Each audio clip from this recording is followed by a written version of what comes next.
Hey everyone, welcome to Aniki, the podcast about anime with two brothers. I'm Ben. I'm Saitama. Are you? No. So yeah, this season we are going over One Punch Man.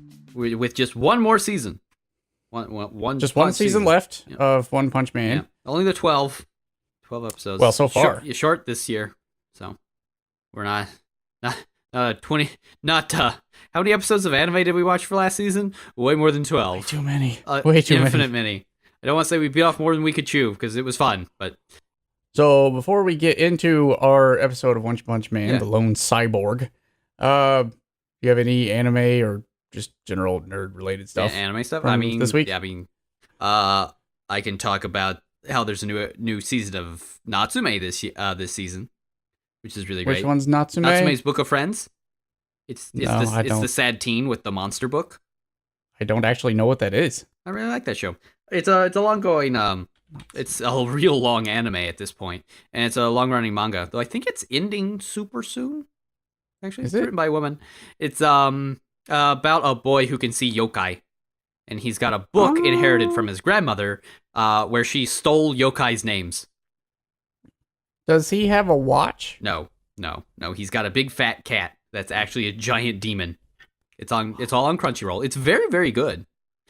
So a good way to describe it is it's like Aria, but with stuff happening. Mm-hmm. Now, see, you say that, but Mushishi was described like that too. Yeah, that's very similar as well.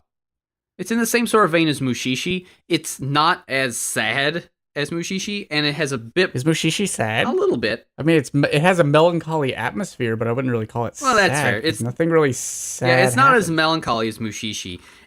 It's not as well animated, to be blunt, but it's still really good. The other thing is it has more of an overplot than Mushishi does. Oh. Not a huge one, but it has one. No, it's quite My good. brain's based, so they did Princess Jellyfish and a bunch of other cool stuff. Yeah, no, Natsume Book of Friends, it's been very popular in Japan. It remains a very popular series, both the manga and the show. I mean, it's been back for 5 seasons, and it's not just a shonen, and it's more than just a shonen, I should say. Does it actually have like a plot, or is it episodic? A little bit of both. Because I remember Mushishi going in thinking, okay, well, Mushishi it's just pretty episodic, but maybe it's plot. It's hyper Mushishi is very episodic. Natsume less so. It has running themes, overarching characters, some overplots. Nothing terribly deep, but things that pop up again and again and again. Natsume being unable to relate to others, the sort of past of his grandmother, some exorcist clans that want to use him or not. So it's got some overarching ideas and plots. Like, for instance, you could jump in season 2 of Mushishi and be fine and do whatever. You can't really jump into season 5 of Natsume and just go from there. You really have to build up. That makes to sense. It. I really wish I had liked Mushishi more, but it was just you didn't like Mushishi? It wasn't that I didn't like it; it just didn't hold my attention. Huh. Every episode I watched, I liked, but it's one of those shows where since it's so episodic, you can it just has a heavy atmosphere. It's very true. You just feel like you need to be in the mood to watch it. You're not wrong. You just never find yourself in the mood. Oh, that's fine. Yeah, no, I can see that. Yeah, it's not like Aria where I watched like 3 episodes or 4 episodes. Like, I can see I am not going to enjoy watching the rest of this and stay awake at the same time. So, speaking of staying awake, Mob Psycho. Wait. Oh, did you want to talk about Mob Psycho? I figured we should probably talk about Mob Psycho at I know some you said point. you wanted to last week. Yeah. How did you like it? You finished it, The right? Mob Psycho? Yeah. I did. I really enjoyed Oh, it. it's super good. The ending. I think that I love the idea and how it works with the theme that the biggest, most BA fight of the whole series, Mob doesn't do. Mob is the reason for it, by the way. and it's all of Mob's power, but Mob doesn't fight.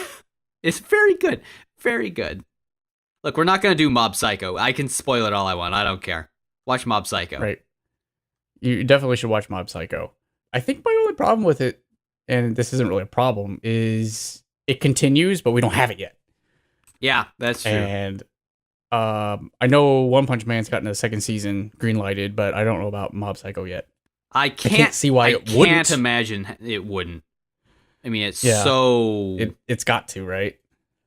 it made such a huge. Of course, then again, Attack on Titan still doesn't have a second season, so. Well, the manga's not finished either. Though it is Like, actually it ending. has another half. Last I knew, and that was like a year and a half ago, it still had like only half of a season written. I don't know what happened to that. All I know is that it is actually ending, which upped my threshold for wanting to buy into the manga more.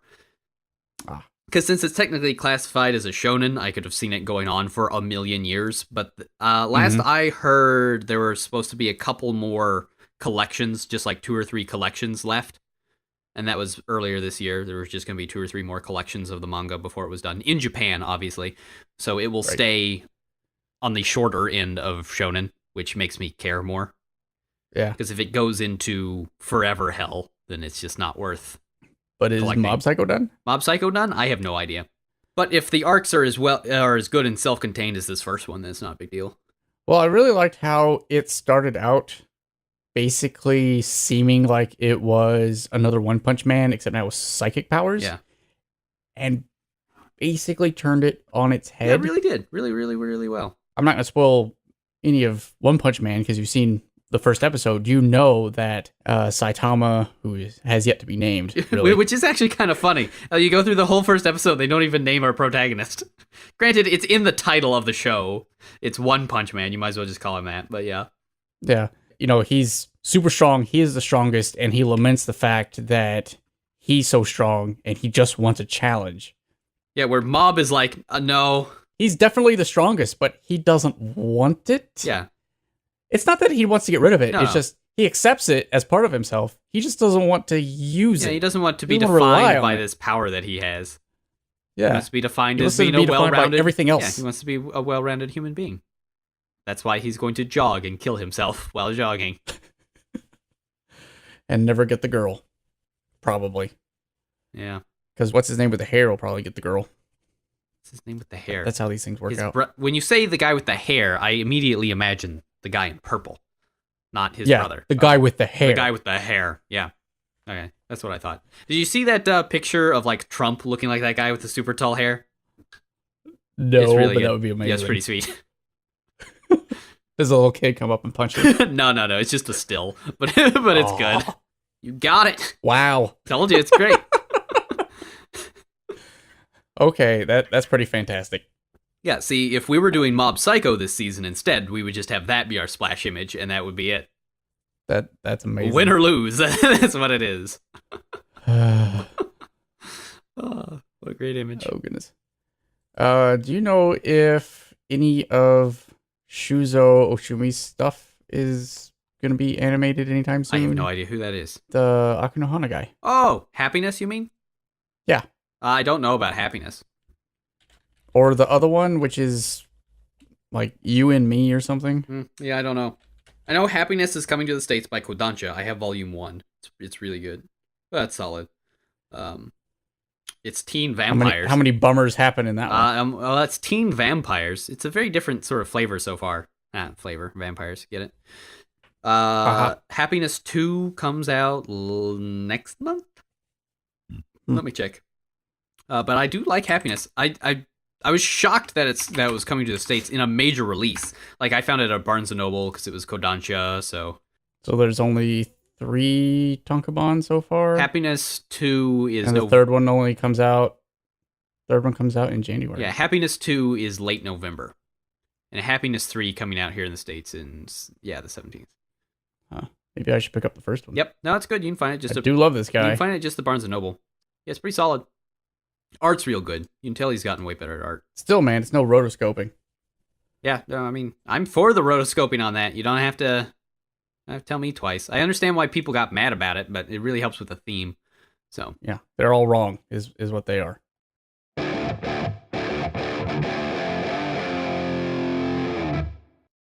One Punch number 2. Or Two Punch. yeah, I was about to say 2-Punch. Is that like 2chan? Two Punch Man. 2chan. No, not like 2chan. Yeah, here where 4chan is maybe running out of money. They're running out of money, and that guy that trolled everybody Milo, who's the weirdest person that you'll ever read about on the internet. is like, I'll buy you guys. That guy's weird. He's a massive troll. He is a strange, strange fellow, who I don't want to get in too much, other than the fact that he's really strange. He is. He's a hardcore right-winger and super gay. He's very odd. He's a very weird person. Yeah, but that has nothing to do with anything in One Punch Man, or does it? It might somewhere along the line. It might. I mean, in this episode, Saitama is a massive troll, so it all comes back around. So we start out our second episode of One Punch Man with the TV going, "Hey, what could be the cause of the most massive mosquito outbreak this year? This is kind of odd. What's going on?" I like this throwaway joke a lot, and I don't know why. I do too. It's a bunch of talking heads. Yeah, they turn to Kafetch San, who is the mosquito expert who has written several books on the subject. And he just says, well, to be perfectly honest, this is an entirely new species of mosquito. Therefore, I know nothing about it. And they're like, oh, well, then why are we even talking to you? Go away. All right, yeah, then. like, get out. All right, then. Oh, well, goodness. The good news is this is all... the giant swarm of mosquitoes that has been completely draining livestock, leaving them mummified, is heading towards Z City, which is where Saitama lives, as he fills up his adorable little watering can to go water cactus. They're all cactus. And then we get a really good running joke. We get the start of a great running joke, whereas Saitama can defeat anything in one punch, except this darn mosquito. Well, you will notice that as the mosquito starts pestering Saitama, he starts slapping it. Yeah. At no point does he punch it. Yeah. No, that's fair. He slaps it. He's not one slap man. He's one punch man. I do like how intense he gets. He starts extremely intense. He starts doing the warp around thing, and I can only imagine that this is actually really good for Saitama because it's actually giving him a bit of a challenge. So he's probably enjoying this quite a bit. Well, the best part of this scene is every time he slaps, there's a rush of wind, there's the big thump. We get a bit of a silence, and then... Yeah. Yeah, we get a bit of a freeze on it, while you think maybe he got it this time, and then nope.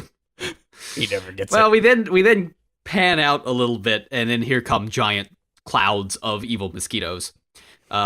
To which we get the monster sirens saying that an emergency evacuation warning has occurred because we are at threat level demon. Threat level Oni. I love it.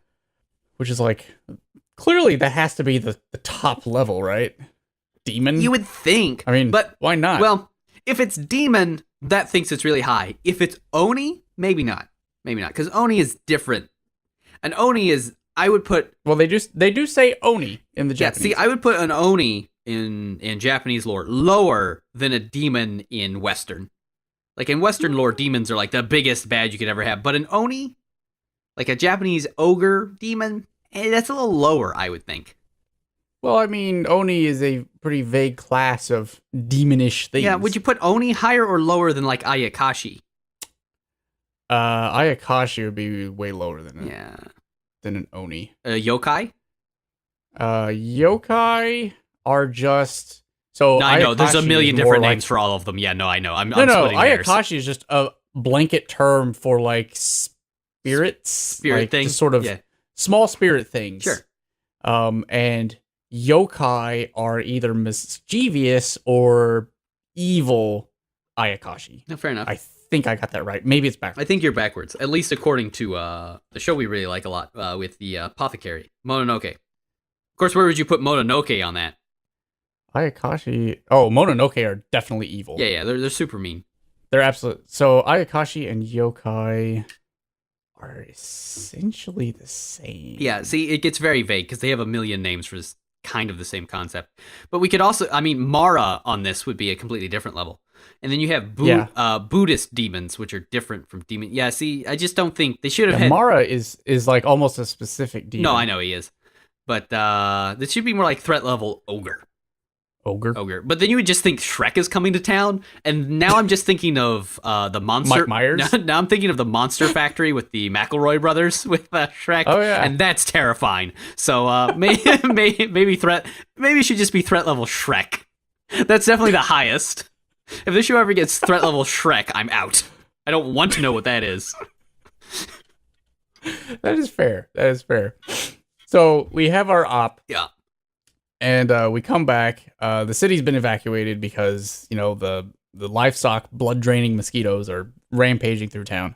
Well, did we note how our cyborg man from the end of last episode has shown up in City Z in town? Yeah, following these. Yeah, these. He's here for something. Yeah, and he has acquired a target, and he's following this mosquito swarm, and then we get the op. So I mean, we should probably mention that our cyborg friend is here, who also does not have a name. We do end up getting both our heroes' names at the end eventually. Is the cyborg around for more than just one episode? I would imagine so. Yeah, he's around for a couple episodes. Oh, that's good. So we come back from our up, and we have somebody who is taking advantage of the situation. Yeah. You got your normal, just punk. He's out looting. He's got a whole Santa bag full of crap, like full sake bottles, gold. I'm surprised he doesn't have like the Dorobo handkerchief over his face. I mean, he really should, but like he says, it's really great that no one is actually around to see him do this. Because everybody left because of some mosquitoes. Ooh. Yeah, like who cares if I lose a spot of blood? Who cares? Really? Cue him being covered with mosquitoes in the grossest scene ever. Just the swarm and cloud of mosquitoes crawls up his clothes, in his eyes, just everywhere. Yeah, at least they're not ants. That's all I have to say. They are not or ants. Bees. They are neither ants nor bees. Mosquitoes I can deal with. They fly away, leaving behind a mummified corpse drained of all fluid. All bodily fluids. Yeah, not just blood. Urine, bile, eyeball goop, all of it. He's gone. And the mosquitoes go back to their leader. Yeah. Who is a sexy mosquito lady thing. I like this. I like how we just go straight into like the sexy yokai. This is basically a Sailor Moon villain. This is like if you were to take a Sailor Moon villain and take a Sailor Moon villain from S, but up its hardcoreness by like 3 notches on the dial. Her hat makes her look a lot like Queen Beryl from the front. Oh, you're not wrong. It's got the little black things going up. Yeah, it's a very Sailor Moon monster, but it's a sexy mosquito. But much more sinister. Yeah, very sinister. Yeah, exactly. That's what I'm saying. You put the hardcoreness up a couple notches, and we're good. Below her comes our cyborg man, who launches some fireballs at her from his hand, because he does that. He has fireball hands. I mean, who wouldn't want that? I mean, if I were a cyborg, I would want to have fireball hands. I would like to have laser hands, or laser eyes, or eye lasers, or...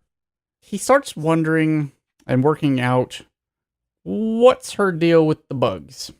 Well, and he figures... They're her bugs. They're her bugs. They're giving her the blood, and she controls them somehow. And probably if he kills her, the bugs will disperse. He will probably stop being weird and crazy and sucking everybody's blood out. That would probably be for the best. Right. So somebody steps up to be a hero, and it might as well be him, Cyborg Dude. Yep. So she launches the entire swarm at him. Can we stop and say that Cyborg Guy looks pretty BA? Especially compared to Saitama, who's just like got one face. He has like... This guy is built to be cool. I like his eyes the most. Like he's cool. He's got black eyes with yellow irises. Like he is made to look like a cool shonen, cool protag. Yeah. He's here to be he fulfills this role pretty He is here to protag. And see, this is what I was talking about at the end of last episode, where I was like, here's how One Punch Man is going to get around having a guy who wins every fight in one punch, is you have a sidekick who actually has to try to beat people up. So that's what he does. He starts having an actual cool fight that is going to last longer than one punch. Meanwhile, Saitama has finally gotten that mosquito. No, he hasn't. No, he hasn't. I lied. He almost gets it. He did. Almost. He should punch with 2 hands. He should punch it. But he doesn't. I will say that going back to the fight real quick. Yeah. She launches the bugs at him. Mm-hmm. They don't work because he's a cyborg. And he incinerates them all with his hand. And it almost seems like he might have the upper hand, because she looks pretty shocked that, well, that's a thing. Yeah. Fire. Well, yeah, except that she's BA. Fire. Clearly, they may be more on par than one might be led to believe. Yeah, given what we saw last episode. Yeah. While the bugs are pretty crazy, while the bugs were easily taken out by Cyborg Guy, the queen mosquito herself is actually a really good, competent fighter until she takes off his arm and he takes off her legs. Yeah, she's got the giant claws. She's got all the sharp things. She's got a really cool design. I really like how you don't notice before this. You just think, oh, she's like a normal female femme-fatale with like a bug butt and some wings. No, she's got... And then in this aerial fight, you see that her limbs are just really like... Yeah, they're claws. Grotesquely long. Yeah, they're really cool. And disgusting. They're cool. She's a cool bug lady. She's not very good at being a bug lady because, like you say, she goes in, stabs his arm off with her horn, turns around and coyly is like, huh, maybe I'll take a leg next. And he's like, you mean like these legs I just took from you? Yeah, those legs he just took. She looks around, she's like, oh, where'd my legs go? Well, that sucks. Get it? Because mosquitoes. Because she's a mosquito lady. Oh, well. She's like, oh, well, you may have taken out all of my mosquitoes here in the city, but guess what? There's a countryside. Come here, my darlings. And a huge swarm of mosquitoes shows up. Yep. Who have been feeding on, like, everything outside the city. I swear, how is the ecosystem in One Punch Man's world even still stable? I have answers for that. Because next week's monster is going to be I make infinite frogs or deer to repopulate everything. Could be. Infinite deer to take over the world. Why not? Until someone comes and punches the guy who makes all the deer, but all the deer stay around. Or suplexes a deer. Ooh, yes please. Something like that. That's something a principal would do. Definitely. Yep. You have to be very principled to suplex a deer. No. Puns are banned. Puns are banned. So we see all these mosquitoes show up. They're covering their queen in this giant orb of black death. Yeah. The cyborg dude is getting pretty concerned now. He's like, oh wait, maybe they aren't just like blood. Maybe it's something else. He's like, I should probably get a stop to this. Then up comes Saitama with a little can of mosquito be dead. Still trying to kill that one mosquito.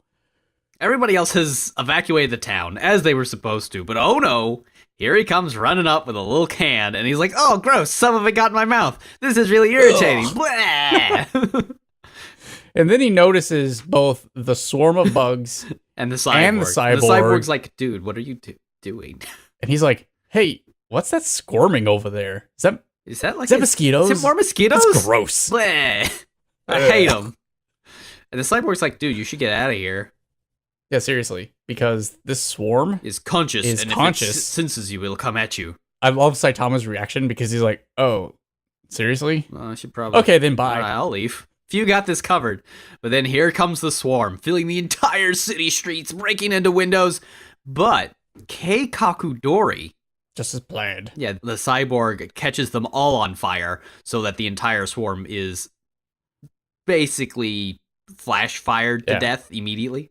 Well, this ball of mosquitoes like falls to the ground, covering everything in this like torrent of bugs that spreads out like rivers throughout the city. Yep. And the cyborg lets loose this giant nuclear fireball that incinerates them all and the city along with it because now the streets are lava. Yeah, well, it's basically like a flower explosion. But of bugs.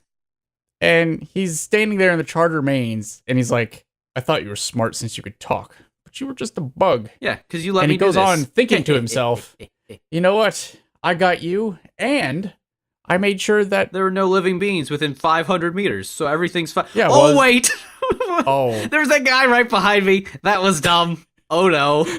Oh, no. I'm sure he's super dead, but Saitama's like, wow. He turns around to check on the guy, see his corpse. Like, no, he's fine. His clothes have been burned off, and there's a really convenient very naked stream of smoke, and he's like, dude, you saved me. Thanks, that was really cool. Not only the stream of smoke, but as the smoke dissipates, a street sign then falls and covers some nether regions. You know, look. All of his bits. Look, I think we can all laugh at a good dick joke, okay? But... yes. My personal favorite trope of dick jokes is the you never get to see it trope. Of the always very convenient something. Like in Hyoka, where they would have a little kid's head in the way, or a towel, or a bucket, or just something random. We're like, or like, oh, we're about to move it. Oh, but there was something else there too. There was something else behind that thing. I love it. I love those jokes. So then they hear some laughter from above. The queen, it seems, is not dead. And that wasn't even her final form. That's right. Now she's a blood red monstrosity. She looks cool. She looks good. I do like how she's now pink and red. Yeah, she's got gym hair. That's a good look for her. With she does have gym hair. She's I was going to go with more like dark lady hair. No, we're going to go with gym. And she's got like bug paldrums, and then she cuts a building in 3. Yes, with her new claws. And to this, the cyborg's like, oh, so that's what the bugs did. They not only power up her from, not dying, but also superpowers. And so now she has a bone to pick with Cyborg Nude. Oh, yeah. And just starts taking him out hard. Yeah, slices through his middle, throws him up in the air, is slowly dismantling him. He's got basically no chance of winning now. He's like, man, I really let my guard down. I should probably just self-destruct and take her out now. It's the only way to ever possibly stop her. Forgive me, Doctor. Forgive me, Hakase. And then she gets slapped by Saitama. All I can do is self-destruct. And then from out of nowhere, she just slapped and she pops against a building. In this huge blood explosion. It's not even grotesque because I've smacked the wrong mosquito before and they just pop and it's super gross. And he does it to her and she just splats across a building like a fat mosquito. There's like no viscera or anything. No. She's there 1 second and then it's just a splash the next of blood against the building. Yeah. And sometimes it's like, mosquito sure do suck. Get it? Oh. Get it? She was a mosquito. He's like, yeah, I did it. I just love dichotomy between this face that you've just sent me and the cyborg's face, who is just absolutely dumbstruck. Oh, I was about to say the contrast between his face right here, right now, and when he was failing to slap that mosquito earlier in the episode. Well, now he's very pleased with himself. Oh yeah, no, he certainly got it this time. He both finally got the mosquito, and he made a bad pun. He made a bad joke. Hey, so he just walks off, and the cyborg's like, "Hey, hold on, tell me your name." He's like, "Oh, I'm Saitama, the best." He's like, "Let me become your disciple, please. Teach me the ways." And he's like, "Oh, all right, okay, bye." Okay, and he starts walking away, and then he realizes, "Wait, are you serious?" It's like, "Oh, you really want to?" And then we get a sweet eye catch. Yes, with the cyborg's fire hand thing. Instead of Saitama's punch. So we come back from our break, and Cyborg is now fully repaired somehow, and is at Saitama's apartment. Well, and he's standing outside in this dungy, rundown apartment block in front of his door, yelling, "Sensei, please open your door. Sensei, please. You must train me in the ways of one punch." After some time, Saitama finally opens the door and he's like, "Oh, you actually showed up. I thought this was like a jokey joke. Okay. I thought this was not going to be happening, but yet here it is happening, you and me." And the cyborg introduces himself as Genos. I'm Genos Sensei. Like, don't call me Sensei. Jisho. Okay, master. Which you will probably recognize a lot from Mob Psycho, because Mob says that a lot in Mob Psycho. Jisho. A lot. It's like, no, don't call me anything. Call me that either. Ugh. So he lets him in for some tea. Yeah, but he tells him, after tea, just go away. Go home. Seriously. Go home. By the way, you're repaired now. That's interesting. And Genos is like, yeah, as I'm a machine, so as long as there are parts around, I can be repaired. Really fast. Ta-da! Okay, sure. Yeah, no, okay. That's fine. All right. But Genos then like, oh, so what kind of parts do you use? He's like, what? No, but you have that cool skin-colored armor on your head. No, it's just me. He's like, bald, but you're so really? young. But how could one be so bald, so young? This apparently is a touchy subject. I mean, look, JoJo has his pompadour, which you do not diss, and Saitama has his hair that you do not mention. And then So then we launch into we get the backstory. Very. I like how he starts out. He's like, "You'll listen to my problems, right?" It's like, yeah, okay. No, thanks. No, thanks. I'm good. Well, anyway, so 4 years ago, But I did not sign up for this. Oof. And then he goes, and I swear he speeds up as he's going to fit more. no, and more he actually stuff does. in. He speeds up. Not only does he speed up, but the music behind him speeds up too, and gains intensity. to really sell it. Like he starts out going, "Yeah, like 4 years ago I was 15 and I was really poor and happy, but a cyborg evil- came through the evil town, cyborg. killing my family And everybody was else. evil and went crazy, killed everyone but me. But then Dr. Kusino happened to be going through town and he was out to stop Cyborg and Gene. And then I asked him to make me a cyborg, and now I fight for justice. Now I fight for justice, and now I'm 19, and now I'm wandering into your town, and I'm manipulating evil, and I was trying to fight my cyborg, but instead I found the mosquito lady, and so I decided to fight the mosquito lady because I'm fighting everything because it's the best I can do because I have to. And then you saved me, the life that the doctor saved to save more people because of the saving and all the pudding pops. We're gonna do it. It's gonna be super great. And sometimes just okay, please stop. 20 words or less, please. You are the worst. Come on, man. And then we cut almost immediately to a secret remote bunker in a hill. Fushigi.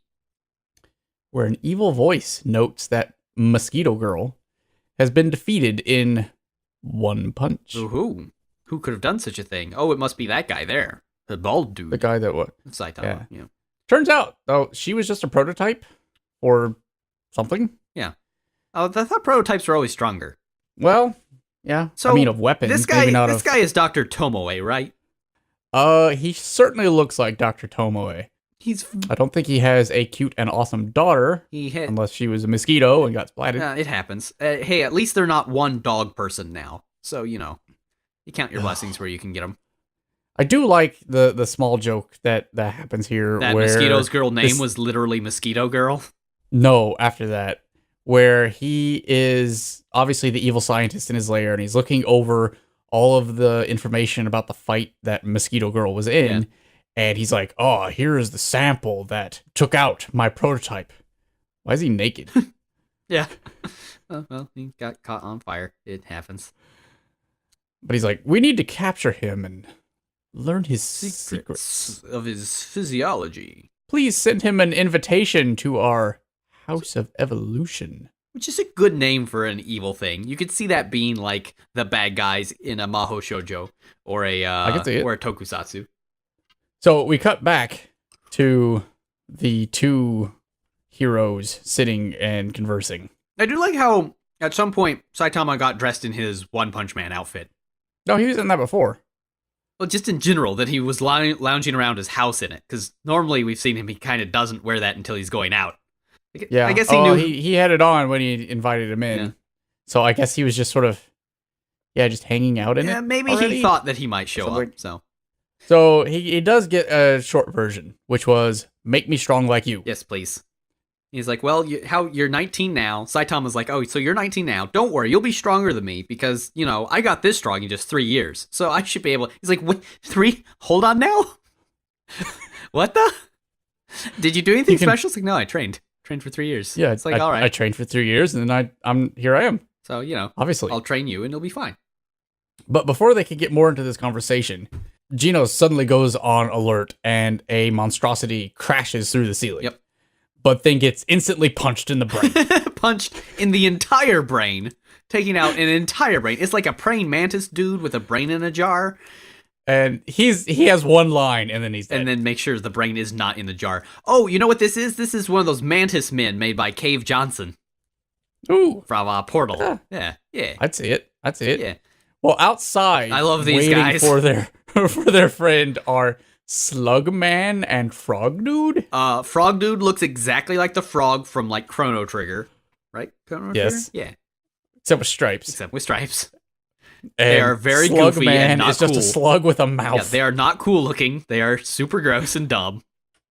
We then insta-cut to inside where Genos is like, "I sense 2 more outside." Well, there was a really good line there where the frog guy is like, we've lost contact with him. Wasn't he one of our stronger guys?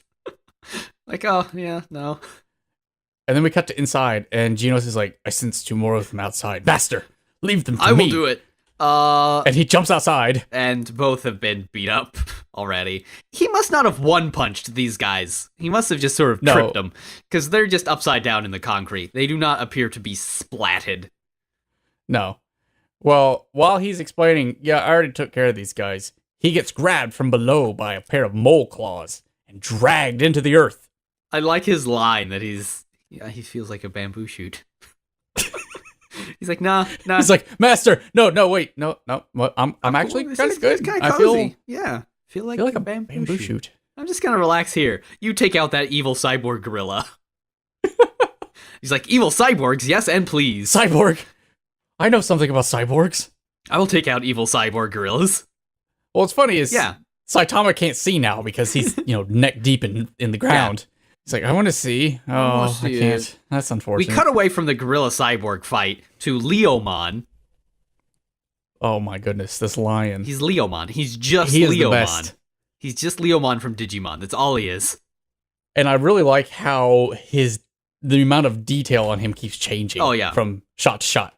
Where it goes. But he shows up and he congratulates Ground Dragon. Who's just a mole man. It's just for pulling him.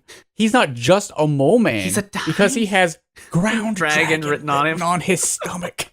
So when you first get a shot of him, it's an upshot that makes him look really big. But here in a second, we get a shot of him next to Leomon, and he's teeny tiny. He's so tiny. Or Beast King, I think is his actual name. Yeah, we cut back to some more fighting. More cyborg fight. Genos and Gorilla, the two Gs. Yeah. They fight. It's like a real DBZ fight where it's actually challenging before we go back. Things are happening. The stakes are high. Meanwhile, we cut back to a very drowsy Saitama looking up at Leomon.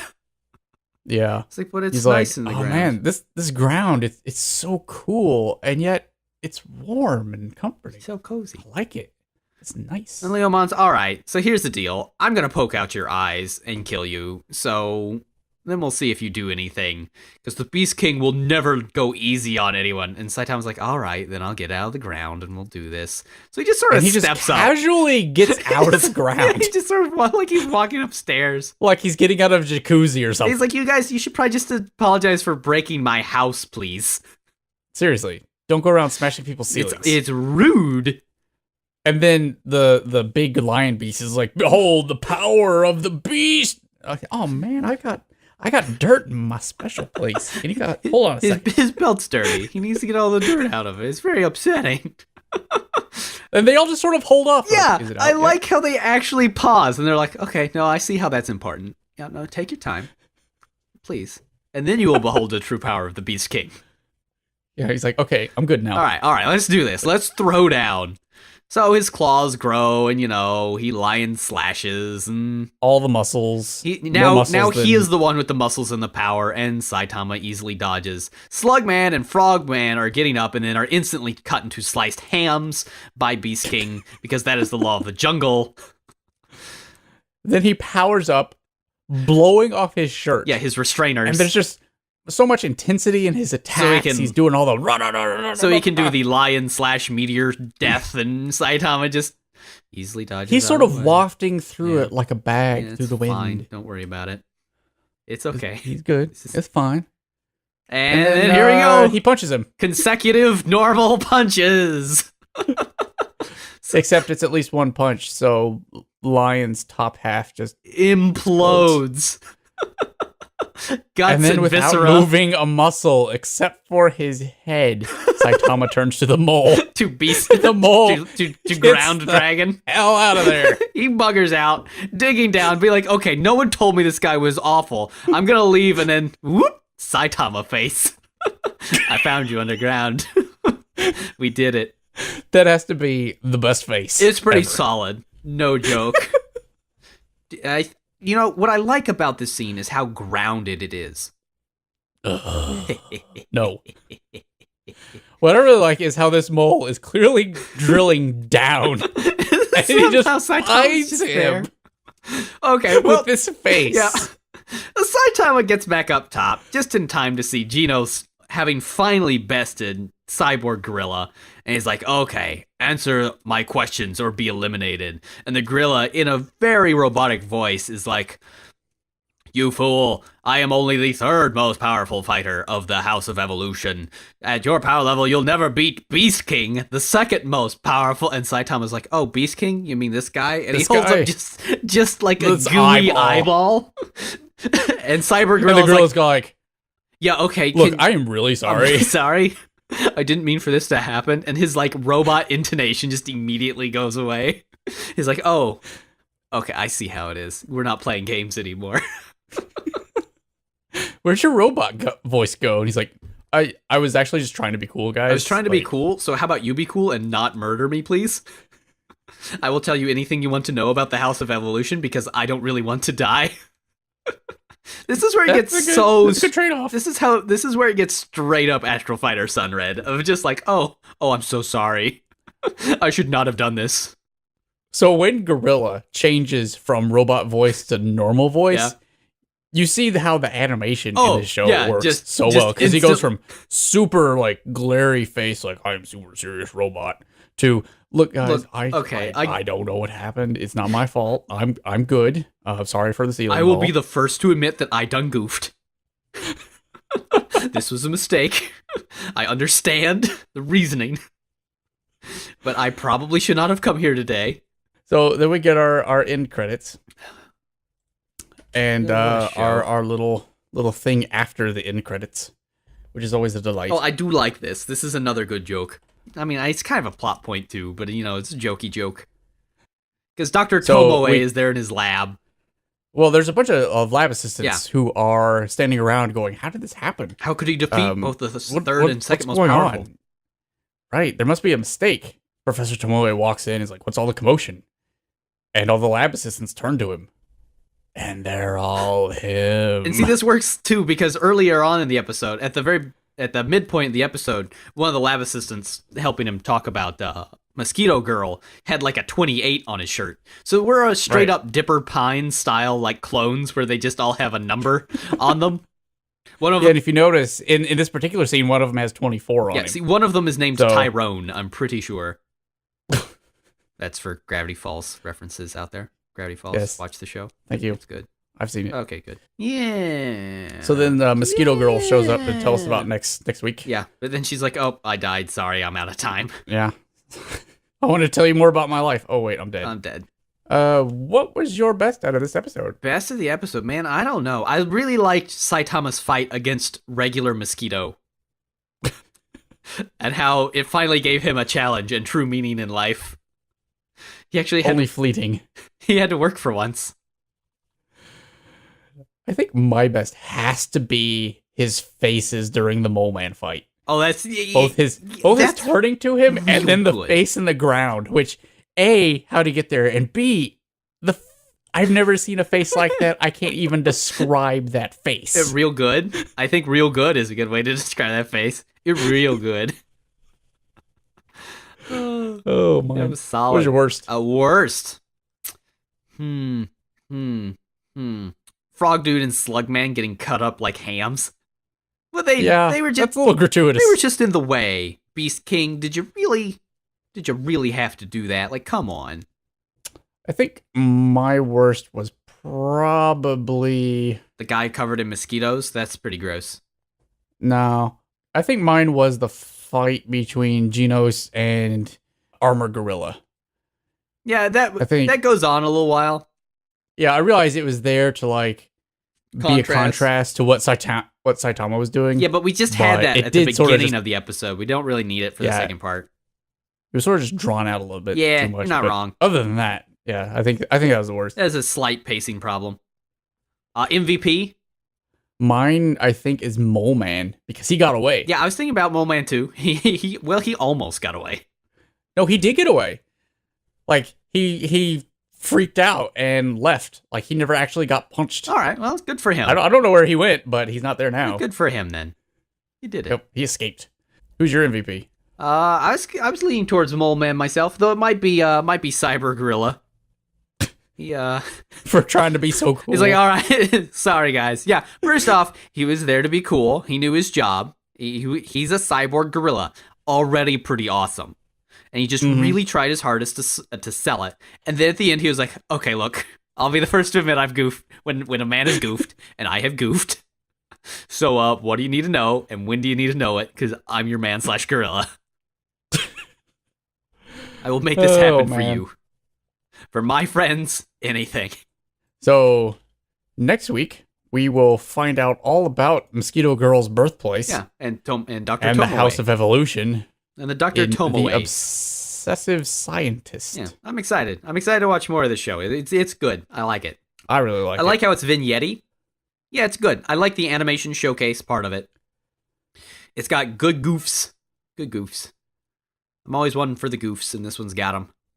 Lots of goofs. And they're the kind of goofs that I think you appreciate the most. Yeah, they're good. They're subtle. They're like Futurama jokes. I figure I could watch all of this again and see more good goofs. And that's actually where I'm at. Because, you go through it once, you watch it all, you've had all the goofs, and you remember the big ones. Yeah. But I watched it months ago, so I don't remember the little ones anymore. Yeah. So I get to go through them like, oh yeah, that's a good one. Yeah, see, that's good. I'm a big fan. I'm a big fan of shows that have good, subtle goofs all over the place. So, next week, The Obsessive Scientist, episode 3. Ooh, da-da-da. Till then. Till then. Hey guys, thanks for listening. If you'd like to get in touch with us to leave comments or suggest future silly topics, you can contact us on Facebook or Twitter at Aniki Podcast. Or if you'd like to know more about the show and hear past episodes, check out our website at aniki.fm. See you next time on Aniki.